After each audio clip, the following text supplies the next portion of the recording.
যখন মানে ঢালছে তখন আমার এটা মনে আছে আমি এরকম করে ফেলছিলাম, যেহেতু আমার মুখটা ধরা, আমার হাতটা বাঁধা, কোনোভাবে যদি আমার মুখটা বাঁচানো যায় না, যে যা কিছুই ঢালছে আমি ঘাটটাকে জানি না কি মনে হয়েছে তখন, এত শক্ত হাতের মধ্যে আমি এরকম করে ফেলছিলাম, যে কারণে আমার চোখটা আল্লাহ সুবহানাহু ওয়া তাআলার অশেষ কৃপাতে বেঁচে গিয়েছিল।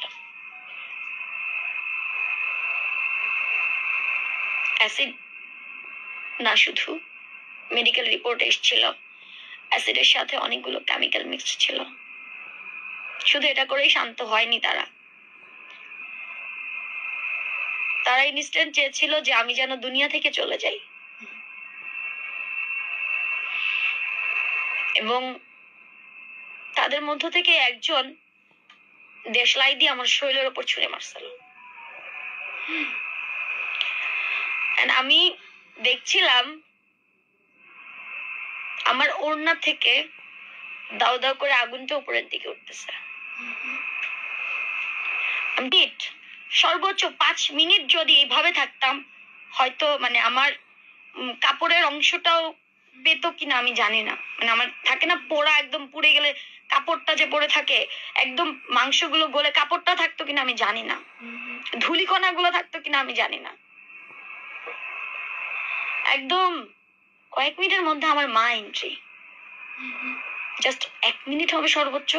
মানে ওরা বের হইছে, হয়তো ওরা বের হয়ে গেছে, এই সময় আমার মা ঢুকছে। মা ঢোকার পরে মা দেখতেছে আমার উপর দিয়ে দাও দাও করে আগুন জ্বলতেছে। তখন মা তো আগুন হোক আর যাই হোক মেরে তো বাঁচাইতে হবে।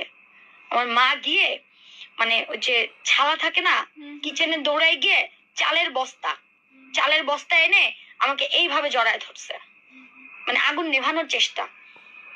জড়ায় ধরে তারও এই পাশে কিন্তু একটু হয়ে গেছে, বার্ন হয়ে গেছে। না আগুনের তাপটা, তার এই পাশে আগুনের তাপটা লেগেছে। ওই সময়ে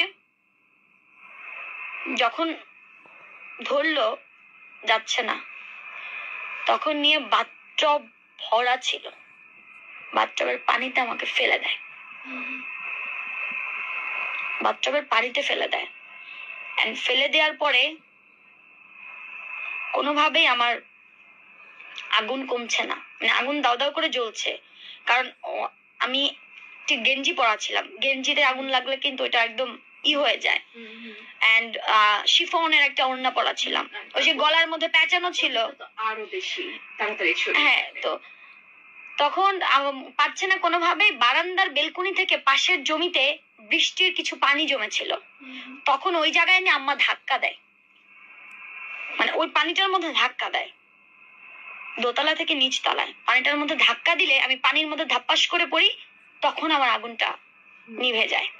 এখানে দেখবেন যে ফেসবুকে যারা বলে যে ভুয়া এই হচ্ছে সে হচ্ছে, আসলে আপনি কি বলবেন যে আপনি যে 7 মাস জেল খাটছেন, আপনার কাছে কি মনে হচ্ছে ভুয়া?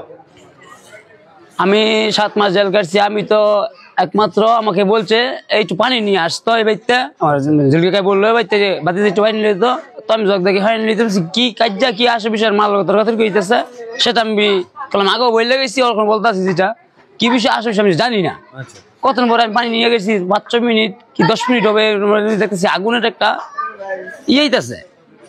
আচ্ছা, আগুন কি আসলে ঘরের ভিতরে লাগিয়েছিল না ঘরের বাইরে? আগুনটা লাগাইছে ঘরের ভিতরে, তা নিজে শুলে নিজে সিঁড়ি নিজে আগুন লাগাইছে, কুবিতে কাছে ডাইলা, আচ্ছা ডাইলা লাগাইছে, এবং কি ঘর আগুন লাগাইয়া বাইরে আইছে দৌড় ভেরা, বাইরে আমরা যেমন দেখা দৌড় ভেরা আমরা আইছি, আইয়া দিই সেরি লাভ দিয়া নিজে পানিতে আবার পড়ছে। লগ পুষ্কিনি ছিল, এই পুষ্কিনি সাইডে আর কি অল্প পানির মধ্যে পড়ছে, নিজেই পানিতে পড়াতে যেমন যত জামা ছিল তো সেটা শরীর লাগিয়েছে, তার জন্য আমাদের মামলা দিছে এসিড মামলা দিয়ে মিথ্যা মামলা দিয়ে করে হরানি করাইছে। ওইসি আমরা গরিব, আমি ছিলাম গরিব যখন, এই জন্য আমি 7 মাস জেল কাটছি। আমার তো টাকা পয়সা নাই 7 মাস।